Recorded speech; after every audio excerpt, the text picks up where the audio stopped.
previous video, I was talking about the Viking Raiders axe, or the bearded axes of the time, and this question popped up. Is a axe capable of doing in combat that made it so difficult to fight against at the time, when compared to a sword? Well, a sword, when I'm tying up with my opponent's blade, I can work around that opponent's blade, and I can fight past it. However, with an axe, I can hook that blade and control it. I now have a very solid grip on this sword. You can see how much I can flex this sword with the grip I have on it.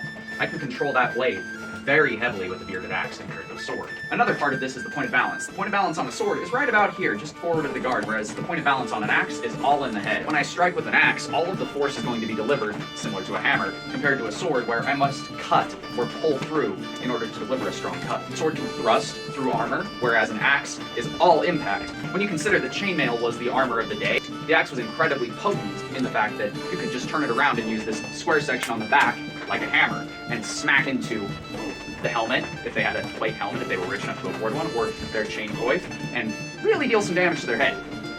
Or you could just turn it around and use the edged part on the chainmail and focus all that force on a very small band.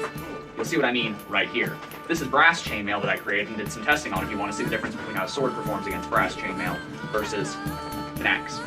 The one reason these were so effective at the time was they were more of a force transfer and weapons control device. The same concept of controlling this sword blade could be applied to controlling a shield. My opponent, I could hook their arms and control their arms and pull their limbs, and many other things that a sword just wasn't capable of. Did a sword have advantages? Yes, in its own right it did, but the axe also had many advantages, which made the Vikings much harder to deal with at the time, being as they were one of the only nations that used an axe in combat at the time.